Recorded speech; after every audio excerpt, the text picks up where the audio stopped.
Hello students, कैसे हैं आप लोग। आई होप आप सबकी पढ़ाई बहुत अच्छी चल रही होगी। तो चलिए आज हम स्टार्ट करते हैं प्रेजेंट परफेक्ट। ठीक है, तो देखिए जो कार्य अभी अभी या फिलहाल में ख़त्म हुआ हो वह प्रेजेंट परफेक्ट टेंस के अंतर्गत आता है। ठीक है, प्रेजेंट परफेक्ट मतलब present perfect in the sense कि प्रेजेंट जो था उससे थोड़ा हाल फिलहाल में, ज़्यादा पुराना नहीं, हाल फिलहाल में जो चीज़ खत्म हुआ हो, जो भी काम, उसे हम क्या कहते हैं, प्रेजेंट परफेक्ट टेंस के अंतर्गत वो कार्य आता है। ठीक है, अब देखिए ये वाला ध्यान दीजिएगा। जब कार्य महत्वपूर्ण हो, ना कि कार्य होने का समय एवं कार्य होने के समय का उल्लेख भी ना हो, तब प्रेजेंट परफेक्ट टेंस का यूज होता है। देखिए काम इंपॉर्टेंट हो, ना कि टाइम, है ना, तो उसमें हम क्या करते हैं, प्रेजेंट परफेक्ट यूज करते हैं। एक एक चीज को ध्यान से सुनेगा, क्योंकि बहुत सारे जो टेंसेस होते हैं ना, लगता तो है कि हाँ वो पास्ट टेंस में यूज होगा, बट हम उसमें प्रेजेंट का यूज करते हैं। ठीक है, देखिए जैसे वी हैव प्रोग्रेस्ड अलॉट, इसमें समय महत्व नहीं करे। जैसे आप भी लोग मान लीजिए पढ़ रहे होंगे, ठीक है, तो धीरे धीरे करके प्रोग्रेस होता है। जैसे हमारे नाखून देखिए, हम दिखता नहीं पर बढ़ते हैं ना, वैसे ही हमारा जो हम पढ़ते हैं ना, तो हमारा एक तरह से बोलते हैं नहीं रिजल्ट नहीं आया। जैसे मान लीजिए किसी का सिलेक्शन नहीं हुआ तो बोलते हैं नहीं हमारा रिजल्ट नहीं आया, मतलब हम काबिल नहीं है, बट ऐसा नहीं है। ठीक है, हम पढ़ते हैं तो हमारा प्रोग्रेस होता ही। आप ध्यान दीजिएगा कि अगर आप कोई भी एग्जाम दे रहे हैं, धीरे धीरे करके आपके मार्क्स बढ़ते ही हैं, घटता बहुत कम है। ठीक है, तो इसमें समय का हम वैल्यू नहीं दे रहे हैं। वी हैव प्रोग्रेस्ड अलॉट मतलब हम बहुत प्रोग्रेस कर चुके हैं। इसमें समय का तो कोई वैल्यू नहीं है, कब से कर रहे हैं। इसीलिए इसमें हम क्या लिखें, प्रेजेंट परफेक्ट। मतलब जिस भी काम में, जो काम पास्ट में भी हुआ हो लेकिन उसमें हमको समय को महत्व नहीं देना है, काम को महत्व देना है, तो हम वहाँ क्या यूज़ करेंगे, प्रेजेंट परफेक्ट यूज़ करेंगे। इस बात को आप ध्यान रखिएगा। अब देखिए फॉर्मूला देख लीजिए, स्ट्रक्चर। तो पॉजिटिव सेंटेंस का क्या होता है प्रेजेंट परफेक्ट में, सबसे पहले सब्जेक्ट आता है, फिर हेल्पिंग वर्ब हैज या हैव आता है, फिर वर्ब का थर्ड फॉर्म प्लस ऑब्जेक्ट। और नेगेटिव सेंटेंस में क्या आता है, सब्जेक्ट आता है प्लस हैज या फिर हैव आता है, helping verb plus not plus verb का थर्ड फॉर्म प्लस ऑब्जेक्ट। ठीक है, अब देखिए हैज़ नॉट और हैव नॉट को साथ में लिखना हो तो क्या लिखेंगे, सब्जेक्ट प्लस हैजेंट या फिर हैवेंट प्लस वर्ब का थर्ड फॉर्म प्लस ऑब्जेक्ट। आप एक कॉपी लेकर बैठिए, जो नोट्स आप प्रिपेयर कर रहे होंगे इसमें इसे लिखते जाइए। ठीक है, हम वीडियो में जैसे डिले कर देते हैं ना कि नहीं हम बाद में करेंगे, तो हम नहीं कर पाते हैं। ठीक है, तो एक कॉपी लेकर आप किसी भी क्लास को इंटरेक्टिव बनाइए। ऐसे नहीं कि हम बेड पर लेटे हैं और सुन रहे हैं, ऐसा नहीं होना चाहिए। एक पेन और पेपर लेके, भले आप नोट्स ना भी बनाए तो उसमें कुछ ना कुछ लिखा करिए। जो हम लिखते हैं वो हमारे दिमाग में अच्छे तरीके से बैठ जाता है।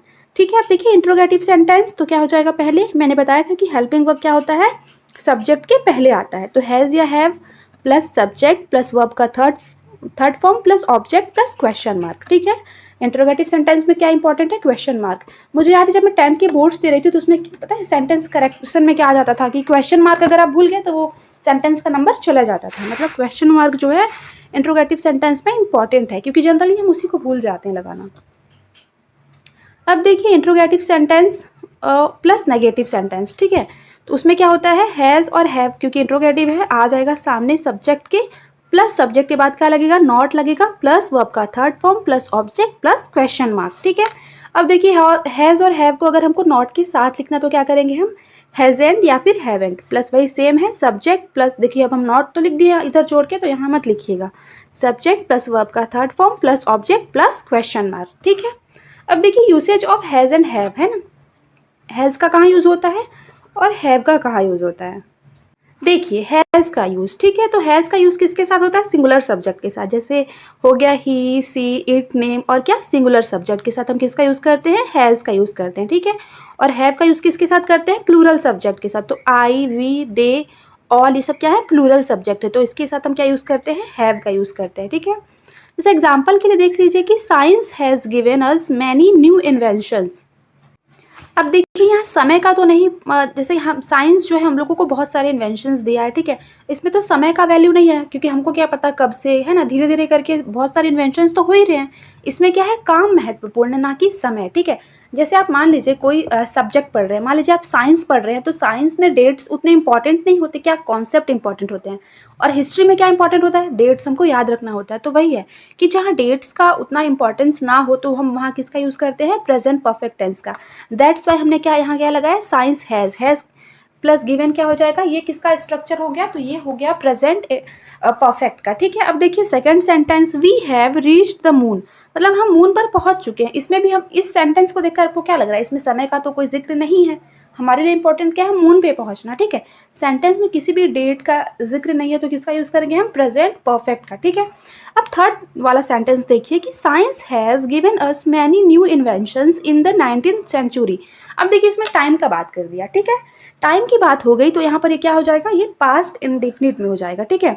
ये आपको ध्यान रखिए, मैंने यहाँ नोट्स के रूप में लिखा भी है कि अगर भूतकाल के समय का उल्लेख हो तो प्रेजेंट परफेक्ट नहीं बल्कि सिंपल पास्ट टेंस का यूज होगा। कब होगा, जब समय का महत्व हो जा, ना कि काम का, ठीक है। हम यहाँ पर डेट को स्पेसिफाइड कर रहे हैं तो वहां पर क्या हो जाएगा, पास्ट, सिंपल पास्ट टेंस का यूज होगा, ठीक है। जैसे इस वाले सेंटेंस में देखिए, we have reached the moon on 22 October 2008। तो इसमें हम डेट्स को वैल्यू दे रहे हैं, ठीक है। तो यहाँ पर क्या हो जाएगा, ये पास्ट इंडेफिनिट टेंस, तो इसको करेक्ट करिए। तो ये हो जाएगा हैव नहीं होगा, ठीक है। वी रीच द मून, ये क्या हो गया, पास्ट इंडेफिनिट। तो पास्ट इंडेफिनिट में क्या होता है, सब्जेक्ट प्लस वर्ब का सेकंड फॉर्म होता है ना, वैसे ही। और इसमें क्या हो जाएगा, science has given us many inventions, तो ये नहीं होगा, तो हो जाएगा science given us many inventions in the 19th century. जहाँ अपने दिमाग में इस बात को बैठा लीजिए कि जहाँ टाइम को इंपॉर्टेंस दिया जा रहा है, अब वहाँ पर हम सिंपल पास्ट टेंस का यूज़ करेंगे, और जहाँ पर टाइम को वैल्यू ना देकर काम को वैल्यू दिया जा रहा है वहाँ पर हम क्या करेंगे, प्रेजेंट परफेक्ट टेंस का यूज़ करेंगे। आई होप आप लोगों को क्लियर हो रहा होगा। कोई भी डाउट हो आप कमेंट बॉक्स में पूछ सकते हैं, मैं क्लियर कर दूंगी। अब देखिए ये वाला भी बहुत इंपॉर्टेंट है, ठीक है। इसमें हम इस सेंटेंस को देखकर समटाइम्स क्या लगता है कि ये सेंटेंस गलत है। समटाइम्स क्या होता है, किसी सेंटेंस में 2 बार हैव का यूज़ हो जाता है, ठीक है। तो उसमें जो एक बार अगर हैव का यूज़ होगा तो दोबारा क्या होगा, हैड का यूज़ होगा। क्योंकि मान लीजिए जो हैव है इसका मतलब तो ये भी होता है ना कि हाँ वो चीज़ मेरे पास है या फिर मैंने ले लिया। जैसे हम मान लीजिए मैंने दवा लिया तो मैं बोलूँगी दी आई हैव माई मेडिसिन, ठीक है। तो I have had my medicine मतलब मैंने दवा ले लिया, और एक हैव का मतलब हो जाता है कि मेरे पास है, ठीक है। जैसे देखिए आप बहुत सारे सेंटेंस होता है, जैसे यहाँ लिखा हुआ है कि he has had his breakfast, ठीक है। तो हम ब्रेकफास्ट को ईट जनरली नहीं यूज़ करते हैं, तो हम क्या लिखेंगे, he has had his breakfast. तो यहाँ पर देखिए हैज़ जो है वो हेल्पिंग वर्ब की तरह काम करेगा, लेकिन जो उसने ब्रेकफास्ट लिया है, खाया है, उसके लिए हम हैव का यूज़ कर रहे हैं, तो हैव का थर्ड फॉर्म क्या हो जाएगा, हैड हो जाएगा ना। इसलिए यहाँ लगा है कि he has had his breakfast. अब इस सेंटेंस को देखिए क्या लिखा है कि एक वाक्य में हैव के किसी फॉर्म के बाद हैड का प्रयोग हो सकता है, क्योंकि ये प्रेजेंट परफेक्ट एवं पास्ट परफेक्ट के फॉर्मूला में फिट होते हैं। प्रेजेंट परफेक्ट में भी हमको क्या आता है, हैज़ हैव, और पास्ट परफेक्ट में तो हैड आता है, तो ये भी हो सकता है, ठीक है। He had had his breakfast, ठीक है। अगर पास्ट परफेक्ट का सेंटेंस हो तो यहाँ हैड का यूज होगा हेल्पिंग वर्ब में, ठीक है। क्योंकि जो हैड है वो हेल्पिंग वर्ब की तरह भी वर्क करता है और मेन वर्ब की तरह भी वर्क करता है। हैव का कितने जगह यूज होता है, या तो पोजीशन बताना हो कि हाँ मेरे पास कोई चीज़ है, ठीक है, और दूसरा मैंने किसी चीज़ को ग्रहण किया है, ठीक है, तो उसके लिए भी हम हैव का यूज़ करते हैं, ठीक है। लेकिन ये ध्यान रखिएगा कि जो हैव है जनरली वो क्या होगा, ये हैव इसका फर्स्ट फॉर्म है, ठीक है। तो अगर इसका प्रेजेंट परफेक्ट और पास्ट परफेक्ट में यूज़ होगा तो जो पहला होगा हैव वो तो सब्जेक्ट के अकॉर्डिंग होगा, चाहे हैज़ होगा चाहे हैव होगा, ठीक है। लेकिन अगर सेकेंड वाला जो हैव या हैज़ होगा वो हमेशा थर्ड फॉर्म में होगा, मतलब किस फॉर्म में होगा, वो हैड के फॉर्म में होगा, ठीक है। किसमें, प्रेजेंट परफेक्ट और पास्ट परफेक्ट में। बाकी जो सिंपल इंडेफिनिट है उसमें तो हम हैव को एज ए हैव ही लिखेंगे, ठीक है। अब देखिए ये आप लोगों को क्लियर हो गया होगा, आई होप। नहीं हुआ होगा तो आप कमेंट बॉक्स में लिख सकते हैं, मैं फिर से इसे एक्सप्लेन कर दूंगी। अब देखिए थर्ड क्या लिखा है, तो सामान्यतः जो है recently, already, yet, so for का प्रयोग परफेक्ट टेंस में होता है, ठीक है। येट का यूज जो होता है नेगेटिव टेंस में होता है। जैसे मान लीजिए देखिए तुमने अभी तक ये काम नहीं किया, तो हम पता ना कि येट का यूज करते हैं, अभी तक, येट का मतलब ही यही होता है, ठीक है। तो ये आप ध्यान रखिएगा कि जो रिसेंटली होता है, ऑलरेडी, येट या फिर सो फॉर जो होता है, उनका प्रयोग क्या होता है, मेनली पास्ट परफेक्ट टेंस में होता है, ठीक है। और येट का यूज किस में होता है, तो नेगेटिव सेंस में होता है। जैसे देखिए इसमें लिखा है कि he has not reached home yet, मतलब वो अभी तक घर नहीं पहुंचा, ठीक है। अब देखिए सिंस के बाद यदि सिंपल पास्ट का प्रयोग हो तो सिंस के पहले क्या होता है, प्रेजेंट परफेक्ट का प्रयोग होता है। ये बहुत इंपॉर्टेंट है, इसे ध्यान रखिएगा। इसमें जो सेंटेंस होते हैं बहुत गलत होते हैं, ठीक है। देखिए सिंस के बाद यदि सिंपल पास्ट टेंस का यूज हो, देखिए जैसे यहाँ पर इस सेंटेंस को देखिए, सिंस के बाद क्या हुआ है, सिंपल पास्ट टेंस है ना, कि since he left India, he left India, ये क्या है, सिंपल पास्ट है। तो जो सिंस के पहले का सेंटेंस होगा, ऑलवेज याद रखिएगा, स्ट्रक्चर ही याद रख लीजिए कि अगर सिंस से 2 सेंटेंस जुड़े हुए हैं और सिंस के बाद वाला सेंटेंस जो है वो सिंपल पास्ट में है, तो सिंस के जो पहले वाला सेंटेंस होगा वो ऑलवेज प्रेजेंट परफेक्ट में होगा, ठीक है। इससे आप अच्छे से राइट डाउन कर लीजिए, इसको तो लिखना बहुत जरूरी है, ठीक है। जैसे आई हैवेंट सीन हिम, तो ये क्या हो गया, ये प्रेजेंट परफेक्ट हो गया, ठीक है। और ही लेफ्ट इंडिया क्या हो गया, सिंपल पास्ट। फिर से सुनिए एक बार कि सिंस के बाद मतलब सिंस से अगर दो सेंटेंस जुड़े हों और सिंस के बाद वाला जो सेंटेंस है वो सिंपल पास्ट टेंस में हो, तो सिंस के जो पहले वाला सेंटेंस होगा वो प्रेजेंट परफेक्ट में होगा।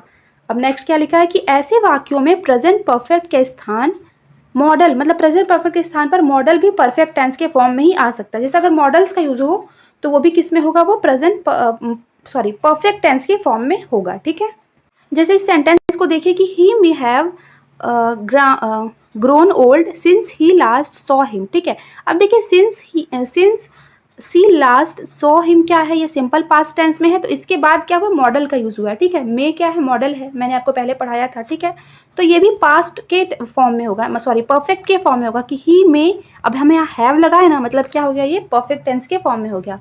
तो he may have grown old since she last saw him. ठीक है, तो इसके बाद जो अगर ये लिखा है कि अगर सिंस के बाद का जो सेंटेंस है वो सिंपल पास्ट में हो और सिंस के पहले का सेंटेंस अगर मॉडल्स के फॉर्म में हो, तो जो मॉडल्स होंगे वो भी परफेक्ट टेंस के फॉर्म में होंगे। ठीक है, मतलब ही में ग्रो ओल्ड नहीं होगा। ठीक है, ही में हैव ग्रोन ओल्ड होगा। ठीक है, मतलब इसको हमको परफेक्ट के टेंस में करना है। आई होप आप लोगों को क्लियर हो रहा होगा। अब नेक्स्ट देखिए क्या लिखा है कि अगर सिंस का यूज वाक्य के पहले कर लिया जाए तो सिंपल पास्ट टेंस भी क्या होगा, सिंस के साथ आ जाता है। कहने का मतलब ये है कि सिंस के साथ जो सेंटेंस जुड़ा होगा ना वो ऑलवेज सिंपल पास्ट टेंस में होगा। ठीक है, यहाँ क्या लिखा है कि देखिए सिंस का यूज वाक्य के पहले, मैंने तो कहा था कि सिंस के बाद क्या होगा, सिंपल पास्ट होगा, तो हमको क्या यूज करना है सिंस के पहले, परफेक्ट टेंस। ठीक है, प्रेजेंट परफेक्ट टेंस। लेकिन अगर सेंटेंस ही इस तरह से बना हो कि सिंस जो है वो सबसे पहले हो, तो उसके बाद ऑलवेज याद रखिएगा कि सिंपल पास्ट टेंस होगा, फिर उसके बाद क्या होगा, प्रेजेंट परफेक्ट टेंस होगा। ठीक है, जैसे यहाँ देखिए since he join the army, या ये सिंपल पास्ट है, he has not taken any leave. ठीक है, तो ये क्या हो गया, प्रेजेंट परफेक्ट में हो गया। ठीक है, ऑलवेज याद रखिएगा अगर ये स्ट्रक्चर दे दे एग्जामिनर घुमाने के लिए कि सिंस के बाद वो सिंपल पास्ट का यूज ना करके कोई और सेंटेंस दे देता ना, तो आप उसको करेक्ट करके सिंपल पास्ट में ही करिएगा। मतलब सिंस के बाद क्या होगा, सिंपल पास्ट, फिर उसके बाद हो जाएगा प्रेजेंट परफेक्ट। हमने प्रेजेंट परफेक्ट देख लिया, अब चलिए पास्ट परफेक्ट देखते हैं। जो कार्य किसी निश्चित टाइम पर समाप्त हो गया हो, ठीक है, तो पास्ट परफेक्ट के अंतर्गत आता है। एक स्पेसिफिक टाइम पे पास्ट में ही कोई काम जो खत्म हो गया हो, तो उसे हम क्या कहते हैं, पास्ट परफेक्ट। मतलब जो पास्ट परफेक्ट टेंस होता है वो मेनली क्या होता है, टाइम स्पेसिफिक होता है। ठीक है, मतलब जो बहुत पहले वो काम खत्म हुआ, और जो प्रेजेंट परफेक्ट क्या होता है, वो हाल फिलहाल में खत्म हुआ होता है। ठीक है, अब इसके स्ट्रक्चर देखिए। पॉजिटिव सेंटेंस के लिए क्या होगा, सबसे पहले सब्जेक्ट आएगा प्लस हैड जो कि हेल्पिंग वर्ब है, प्लस वर्ब का थर्ड फॉर्म प्लस ऑब्जेक्ट। ठीक है, नेगेटिव सेंटेंस में क्या होगा, सबसे पहले सब्जेक्ट आएगा प्लस हैड प्लस नॉट। ठीक है, अब इन दोनों को साथ में लिखना है तो आप हैडेंट लिख सकते हैं, अलग सेंटेंस की बात कर रही हूँ मैं, प्लस वर्ब का थर्ड फॉर्म प्लस ऑब्जेक्ट। ठीक है, मैंने इसको आपको अलग से बताया है। ठीक है, इसलिए मैंने इसे जोड़ कर लिख दिया। ठीक है, अगर हैड प्लस नॉट का यूज नहीं करना है तो आप हैडेंट का यूज कर सकते हैं। ठीक है, अब देखिए इंट्रोगेटिव सेंटेंस में, इंट्रोगेटिव सेंटेंस में क्या होता है, ऑलवेज क्या होता है, जो हेल्पिंग वर्ब होता है वो सब्जेक्ट के पहले आता है। ठीक है, फिर उसके बाद क्या आता है, वर्ब का third form plus object plus question mark. ठीक है, अब देखिए जो सेंटेंस इंट्रोगेटिव प्लस नेगेटिव दोनों होते हैं, तो उसमें क्या होता है, हैड लगता है, मतलब जो सब्जेक्ट होता है, हेल्पिंग वर्ब जो होता है वो सब्जेक्ट के पहले लगता है, प्लस नॉट प्लस वर्ब का third form plus object plus question mark. ठीक है, अब अगर हमको हैड और नॉट को साथ में लिखना हो तो hadn't plus subject plus verb का third form plus object plus question mark. ठीक है, अब देखिए ये भी बहुत इंपॉर्टेंट है। ठीक है, कि अगर दो कार्य पास्ट में एक के बाद एक हो, ठीक है, मतलब एक काम जो है एक दूसरे पर डिपेंड है, वो काम हुआ फिर उसके बाद ये काम हुआ। ठीक है, तो जो पहला काम होगा वो पास्ट परफेक्ट में होगा और जो सेकेंड काम होगा वो सिंपल पास्ट टेंस में होगा। आप इसको ऐसे भी याद रख सकते हैं, जो काम ज़्यादा पहले हुआ, ठीक है, तो वो किस में हो जाएगा, वो पास्ट परफेक्ट में, राइट। और जो दूसरा काम है वो तो पहले काम के बाद हुआ ना, मतलब वो थोड़ा सा कम पुराना है। ज़्यादा पुराना कौन सा काम है, पहला काम, क्योंकि वो पहले हुआ तो उसको हम किस में लिखेंगे, पास्ट परफेक्ट में। और जो दूसरा काम हुआ उसको किस में लिखेंगे, सिंपल पास्ट टेंस में। ठीक है, अब देखिए बिफोर से अगर सेंटेंस जुड़े हों तो, ठीक है, ये बहुत इंपॉर्टेंट है, याद रखिएगा। अगर बिफोर से दो सेंटेंस जुड़े हों, ठीक है, तो जो फर्स्ट एक्शन होता है, फर्स्ट एक्शन है पहले, तो ये first action always past perfect में यूज होगा। फिर बिफोर, फिर जो सेकेंड एक्शन है वो सिंपल पास्ट में यूज होगा। ठीक है, second action simple past, first action past perfect. आपको ये भी याद रख सकते हैं कि जो काम पहले हुआ वो ज़्यादा पुराना है, मतलब सिंपल, मतलब पास्ट परफेक्ट, और जो काम थोड़े बाद में हुआ वो नया है, मतलब वो सिंपल पास्ट। ठीक है, देखिए यहाँ पर भी वही लिखा है मैंने कि बिफोर के बाद किसका यूज होगा, सिंपल पास्ट टेंस का, और बिफोर के पहले किसका होगा, पास्ट परफेक्ट टेंस का। ठीक है, बिफोर के पहले पास्ट परफेक्ट टेंस का यूज होगा। मान लीजिए बिफोर, ये बी मैं लिख देती हूँ, इसके बाद जो सेंटेंस आएगा मतलब ये सेकेंड एक्शन है, तो ये किस में होगा, ये हो जाएगा सिंपल पास्ट में। ठीक है, और बिफोर के जो पहले होगा, पहला एक्शन जो होगा वो किस में होगा, तो वो हो जाएगा पास्ट परफेक्ट टेंस में। ठीक है, ये आपको स्ट्रक्चर याद रखना है। जैसे देखिए आप ये सेंटेंस देखिए, ठीक है, I saw him before he stopped his car. ठीक है, बिफोर जुड़ा है, बिफोर के पहले क्या आना चाहिए था, पास्ट परफेक्ट, बिफोर के बाद क्या आना चाहिए था, पास्ट इंडिफिनिट या फिर सिंपल पास्ट। लेकिन यहाँ क्या दिख रहा है, आई सॉ हिम क्या है, आई सॉ हिम हो गया सिंपल पास्ट, मतलब ये गलत हो गया सेंटेंस, तो अब इसे हमको सुधारना होगा। तो इसको सुधार के कैसे लिखेंगे, देखिए इसको सुधार के हम लिखेंगे कि आई हैड सीन हिम, ये हो गया ना, आई हैड सीन हिम मतलब past perfect, before he stopped his car, मैं मतलब ना कि उसको कार रोकने से पहले ही मैंने उसे देख लिया, तो पहले मैंने देखा मतलब पहला काम। आप ऐसे भी याद रख सकते हैं, अगर आपको रटन टाइप का नहीं रखना है कि हाँ रटना ही है कि बिफोर के बाद जो होगा वो सिंपल पास्ट आएगा, बिफोर के पहले क्या आएगा, पास्ट परफेक्ट आएगा, तो बस आप इतना याद रखिए, सेंटेंस को पढ़िए। ठीक है, I had seen him before he stopped his car. ठीक है, उसके कार के रोकने से पहले ही मैंने उसे देख लिया, मतलब मैंने उसे देखा, ये काम पहले हुआ, उसके बाद वो कार रोका, तो जो पहला काम होगा, जो पहला काम होगा वो किस में होगा, वो पास्ट परफेक्ट टेंस में होगा, किस में होगा, पास्ट परफेक्ट टेंस में, और जो दूसरा काम होगा वो किस में होगा, सिंपल पास्ट टेंस में। ठीक है, याद रखिएगा, ये बहुत इंपॉर्टेंट एग्जाम में पूछ लेता है। ठीक है, हमने बिफोर का देख लिया, अब आफ्टर का देखते हैं। अब देखिए आफ्टर क्या क्या है, जस्ट बिफोर का क्या अपोजिट है, मतलब बिफोर में क्या हो रहा था, बिफोर के बाद जो था वो सिंपल पास्ट का यूज हो रहा था, और बिफोर के पहले किसका हो रहा था, पास्ट परफेक्ट का। ठीक है, मतलब जो हमारा फर्स्ट एक्शन था वो क्या था, बिफोर वाले में फर्स्ट एक्शन जो था वो पहले में था। ठीक है, और सेकेंड एक्शन क्या था, बाद में था। ठीक है, देखिए अब आफ्टर में क्या है कि सिंपल पास्ट, जो आफ्टर के पहले क्या होगा, सिंपल पास्ट का यूज होगा, और आफ्टर के बाद क्या होगा, पास्ट परफेक्ट का यूज होगा। ठीक है, पास्ट परफेक्ट का यूज किस में होगा, आफ्टर के बाद। ठीक है, आफ्टर के बाद क्या होगा, पास्ट परफेक्ट का, आफ्टर के पहले सिंपल पास्ट का। आपको ना एग्जाम्पल से ज़्यादा क्लियर होगा। देखिए I met him after I finished my work. ठीक है, इसमें बाद की बात कर रहा है, मतलब क्या, जो काम पहले हुआ, इसमें भी वही रूल याद रखिएगा, जो काम पहले हुआ वो किस में होगा, पास्ट परफेक्ट टेंस में, और जो काम बाद में हुआ वो किस में होगा, वो सिंपल पास्ट में होगा। अब देखिए आफ्टर मतलब उसके बाद वो ये किया, मतलब I met him after I finished my work. ठीक है, मतलब अपने काम को ख़त्म करने के बाद उससे मिला, किससे, किसी से भी। ठीक है, तो पहले मैंने क्या किया, पहले मैंने अपना काम ख़त्म किया, तो जो मैंने अपना काम ख़त्म किया वो किस में होगा, ये तो मेरा पहला काम है, पहला काम है मतलब ज़्यादा पुराना है, तो उसको हम क्या करेंगे, पास्ट परफेक्ट टेंस के में लिखेंगे। ठीक है, कि आई हैड फिनिश्ड माई वर्क। ठीक है, आफ्टर आई मेट हिम। ठीक है, उसके बाद वो मिला। ठीक है, I met him after I had finished my work, मतलब अपना काम खत्म करने के बाद किससे मिला है, वो किसी भी एक्स वाई जेड व्यक्ति से। ठीक है, तो आई मेट हिम, समझ में आया कि आफ्टर के बाद क्या होगा, पास्ट परफेक्ट टेंस का यूज होगा, और आफ्टर के पहले क्या होगा, सिंपल पास्ट का। लेकिन अगर आपको एकदम रूल्स नहीं रटने हैं तो ये याद रखिए कि जो काम पहले हुआ है हम उसको किस में करेंगे, पास्ट परफेक्ट टेंस में, और जो काम पहले काम के बाद हुआ है, मतलब जो हमारा दूसरा एक्शन है, उसको हम किस में करेंगे, पास्ट इंडिफिनिट में। ठीक है, या फिर सिंपल पास्ट में। ठीक है, याद रखिएगा, इतने बार मैंने बोल दिया, आई होप आप लोगों को याद हो गया होगा। एक नोट्स लेकर बैठिए, एक पेपर, उसमें लिखते जाइए रूल्स जो आपको इंपॉर्टेंट लग रहे हैं, जो आपको पता ना हो। ठीक है, क्योंकि ग्रामर हम बचपन से पढ़ते आ रहे हैं। ठीक है, बहुत सारी चीज़ें हमें पता होती हैं, लेकिन बहुत सारी जो डीप चीज़ें हैं वो हमें पता नहीं होती, तो उससे आप अच्छे से नोट करते जाइए। अब देखिए एक और आता है, बाय द टाइम। ठीक है, तो जो बाय द टाइम होता है, ठीक है, सेकंड एक्शन क्या होता है, ये तो मैंने बता ही दिया है कि सेकंड एक्शन जो होता है सिंपल पास्ट में होता है, फर्स्ट एक्शन क्या होता है, वो पास्ट परफेक्ट में होता है। ठीक है, तो जो बाय द टाइम के बाद क्या आएगा, अगर किसी भी सेंटेंस में बाय द टाइम यूज हुआ है तो बाय द टाइम के बाद क्या आएगा, सिंपल पास्ट, उसके बाद जो सेंटेंस होगा वो पास्ट परफेक्ट में होगा। जैसे एग्जाम्पल में देखिए, by the time I reach the theatre the show started. Rules के हिसाब से क्या होना चाहिए कि पहला जो बाय द टाइम के बाद जो पहला सेंटेंस आएगा वो किस में होना चाहिए, वो होना चाहिए सिंपल पास्ट में, लेकिन यहाँ तो I reach the simple past में है। ठीक है, लेकिन उसके बाद का सेंटेंस किस में होना चाहिए, तो पास्ट परफेक्ट में। तो द शो स्टार्टेड तो पास्ट परफेक्ट में नहीं है, तो क्या हो जाएगा, द शो हैड स्टार्टेड। ठीक है, ये भी रूल याद रख लीजिएगा, इंपॉर्टेंट है।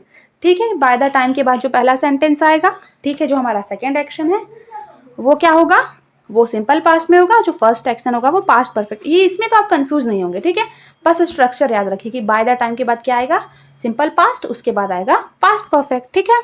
बाकी फर्स्ट एक्शन सेकंड एक्शन का तो मैंने आपको डाउट क्लियर कर दिया, ठीक है, कि जो काम ज़्यादा पहले हुआ है वो ज़्यादा पुराना है, मतलब वो पास्ट परफेक्ट में होगा, और जो काम दूसरे काम से पहले हुआ है, सॉरी, जो काम पहले काम के जो बाद हुआ है, ठीक है, वो थोड़ा नया है, इसलिए उसको हमको सिंपल पास्ट में लिखना होता है या फिर पास्ट इंडेफिनिट में, ठीक है।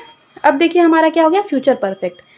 आई होप आप लोगों को क्लियर होगा, ठीक है। Present perfect and past perfect, कोई भी अगर आप लोगों को समस्या आ रही हो समझने में, आप कमेंट बॉक्स में लिख सकते हैं, ठीक है। अब देखिए फ्यूचर परफेक्ट, ठीक है। देखिए जो कार्य भविष्य में खत्म हो चुका हो वह क्या होता है, फ्यूचर परफेक्ट के अंतर्गत आता है।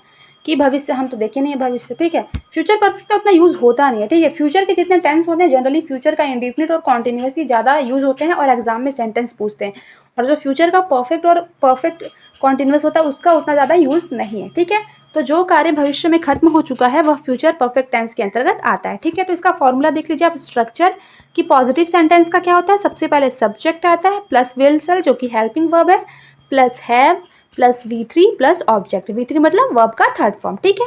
अब नेगेटिव सेंटेंस के लिए क्या हो जाएगा, सब्जेक्ट प्लस विल शैल, ठीक है, plus not plus have plus V3 plus object. और अगर हमको विल और शैल को साथ में लिखना तो मैंने आपको बताया था, ठीक है, सब्जेक्ट प्लस वांट या फिर shan't plus subject, sorry plus have plus verb का थर्ड फॉर्म प्लस ऑब्जेक्ट, ठीक है। अब है इंट्रोगेटिव सेंटेंस के लिए, तो मैंने बताया है आपको कि सब्जेक्ट के पहले क्या आ जाता है, हेल्पिंग वर्ब, जो कि हमारा यहाँ पर क्या है, विल या फिर शैल है, ठीक है। फिर उसके बाद subject plus have plus verb का थर्ड फॉर्म प्लस ऑब्जेक्ट, और सबसे इंपॉर्टेंट क्वेश्चन मार्क, ठीक है।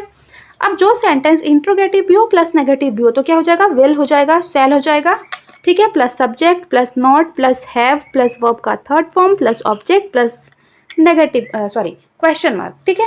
अब देखिए नॉट एंड विल शैल को साथ में लिखना हो तो वांट या फिर शांट पहले में आ जाएंगे। अब देखिए सब्जेक्ट प्लस, यहाँ नॉट हमने क्यों नहीं लिखा, क्योंकि यहाँ पर आ गए, ठीक है, plus subject plus have plus verb का third form plus object plus question mark, ठीक है। एग्जाम्पल देख लीजिए, you will have finished your syllabus by this time next year, ठीक है, वो फ्यूचर की बात कर रहा है। बताइए फ्यूचर टेंस उतना इंपॉर्टेंस इसलिए नहीं होता है, future perfect and future perfect continuous, क्योंकि ये फ्यूचरिस्टिक टेंस है, ठीक है, मतलब भविष्य में काम खत्म होगा, हमने फ्यूचर तो देखा नहीं है, ठीक है, इसलिए इसके जो सेंटेंस जो होते हैं एग्जाम में ज़्यादा नहीं पूछे जाते हैं। आज के लिए इतना ही, मिलते हैं नेक्स्ट वीडियो में, तब तक मन लगाकर पढ़िए और अपना ख्याल रखिए, और हो सके तो थोड़ा डिसिप्लिन के साथ पढ़िए, ठीक है। कॉपी वगैरह लेकर बैठिए, अच्छे से नोट्स बनाइए, ताकि फ्यूचर में आप उस नोट्स को देखें तो आप लोगों को अच्छे से समझ में आए। अगर नोट्स नहीं बनाना है तो बार बार क्लास को देखिए, आप सुन के भी सीख सकते हैं।